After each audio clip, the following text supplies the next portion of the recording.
बिस्मिल्लाहिर्रहमानिर्रहीम। अस्सलाम वालेकुम। डिस्कवर विजडम चैनल की the secret of personality series की आज की किस्त में आइए आज एक ऐसे शख्स के बारे में बात करते हैं जो 1000 मरतबा जेल गया मगर अपने नज़रिए से पीछे नहीं हटा। वो शख्स जो सिर्फ 10 सालों में 2 माह अपनी बीवी के पास रहा। चाहता तो इक्तदार हासिल कर सकता था मगर उसने काल कोठड़ी की जिंदगी को पसंद किया। वो शख्स जिसे 25 मई 2022 को भारत की आला अदलिया की तरफ से उम्र कैद की सजा सुनाई जा चुकी है और वो इस वक्त तिहाड़ जेल में कैद है।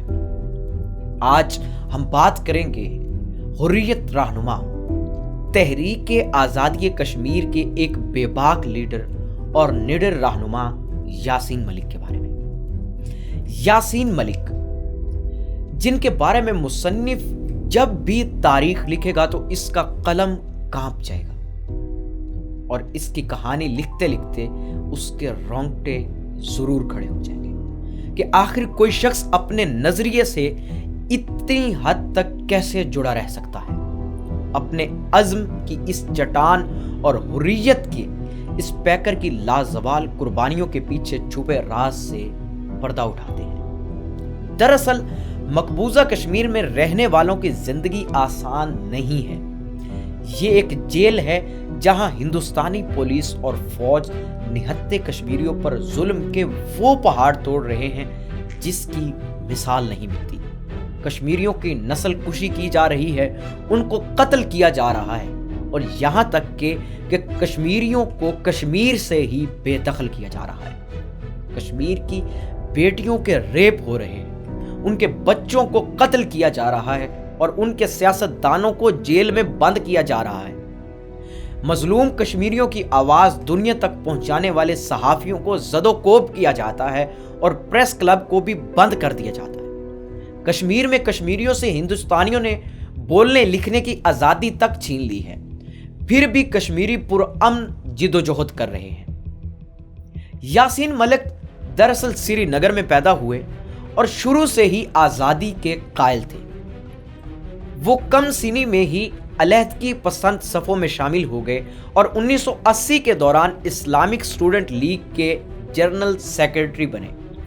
1986 में श्रीनगर में इंडिया और वेस्ट इंडीज़ के दरमियान होने वाले एक आलमी एक रोज़ा क्रिकेट मुकाबले के दौरान इंडिया मुखालिफ नारेबाजी, पथराव और मैच के वक्फे में पिच खोदने के इल्ज़ाम में यासीन मलिक कई साथियों समेत गिरफ्तार कर लिए गए। सन 1987 में वो अलहदगी पसंदों के सियासी इत्तेहाद मुस्लिम मुत्तहिदा महाज के करीब हो गए और मकामी असम्बली के इंतखाबात में उन्होंने जमात इस्लामी के रहनुमा और मुहाज के उम्मीदवार मोहम्मद यूसुफ शाह के लिए इंतखाबी मुहिम भी चलाई थी। 1988 में यासीन मलिक गैर कानूनी तौर पर लाइन ऑफ कंट्रोल अबूर करके पाकिस्तान के ज़ेर इंतज़ाम कश्मीर में चले आए, जहां उन्होंने मुबैना तौर पर मुसल्लह तरबियत हासिल की और वापसी पर जम्मू कश्मीर लिबरेशन फ्रंट नामी अस्करी तंजीम के मरकजी रहनुमा बन गए। एक बरस बाद सन 1989 में यासीन मलिक की क़यादत में ही लिबरेशन फ्रंट ने जेल से अपने साथियों को रिहा करवाने के लिए उस वक्त के इंडियन वजीर दाखिला मुफ्ती मोहम्मद सैयद की बेटी रूबिया सैयद का अगवा किया था और कई रोज के मुज़ाकरात के बाद जब तंजीम के कई मुसल्लह लीडरों को रिहा कर दिया गया तो रूबिया सैयद को भी रिहा कर दिया। 1990 में लिबरेशन फ्रंट के मुसल्लह अस्करियत पसंदों ने इंडियन फजाइया के 4 अफसरों पर उस वक्त फायरिंग की जब वो बाजार से सब्जी खरीदने में मसरूफ थे।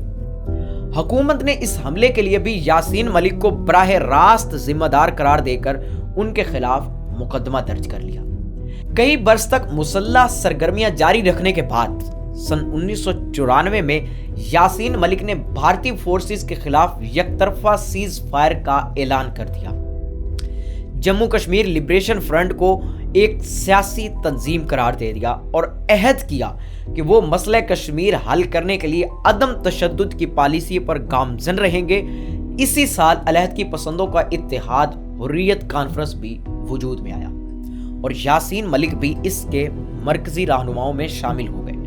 یاسین ملک نے وادی بھر میں مسئلہ کشمیر کے حل کے حق میں ایک دستخطی مہم چلائی جس کا نام سفر آزادی تھا۔ اس مہم کی عکس بندی اور کشمیر کے بارے میں انڈیا اور پاکستان کے درمیان مذاکرات میں کشمیریوں کو کلیدی کردار دینے کے مطالبہ لے کر وہ 2006 میں اس وقت کے انڈین وزیر اعظم منموہن سنگھ سے بھی ملے۔ یاسین ملک پاکستان بھی آئے اور پرویز مشرف سے ان کی ملاقات ہوئی۔ اس کے علاوہ ان کی ملاقات پاکستان کی سیاسی قیادت سے بھی ہوئی۔ انہوں نے کشمیر کا مقدمہ ہر جگہ پر لڑا اور متعدد بار جیل کاٹی۔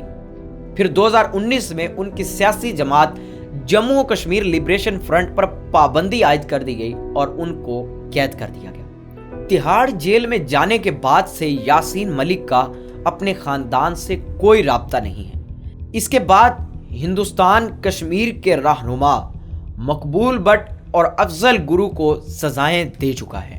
اب یاسین ملک اس کا نشانہ ہے۔ یاسین ملک پر ٹاڈا اور آر پی سی کی متعدد دفعات لگائی گئی ہیں۔ ان کو 2 مرتبہ عمر قید اور 10 لاکھ جرمانے کی سزا سنائی گئی ہے۔ آخری دفعہ جب یاسین ملک کو بھارتی اعلیٰ عدلیہ کے سامنے پیش کیا گیا تو جج نے ان کے ریمارکس ان سے طلب کیے، جس پر یاسین ملک نے کہا کہ میں یہاں کوئی بھیک نہیں مانگوں گا، آپ نے جو سزا دینی ہے دے دیجیے، اور اس طرح انہیں عمر قید کی سزا سنا دی گئی۔ یاسین ملک ان چند لیڈروں میں سے ہیں جو آج تک جیل میں جانے کے باوجود اور عمر قید کی سزا کاٹنے کے باوجود اپنے مقصد پر اسی طرح ڈٹے ہوئے اور قائم ہیں جس طرح وہ پہلے دن سے تھے۔ کشمیریوں کا ایک ہی مطالبہ ہے جس کا پرچار یاسین ملک پوری دنیا میں کرتے پھر رہے ہیں کہ مسئلہ کشمیر محض پاکستان اور ہندوستان کا 2 طرفہ مسئلہ نہیں ہے، بلکہ کشمیری بھی اس مسئلے کے ایک فریق ہیں۔ لہٰذا جب بھی پاکستان اور بھارت کے درمیان مسئلہ کشمیر پر کوئی بھی مذاکرات ہوں تو کشمیریوں کو ان کے ایک اہم فریق کے طور پر ان مذاکرات میں ضرور شامل کیا جانا چاہیے۔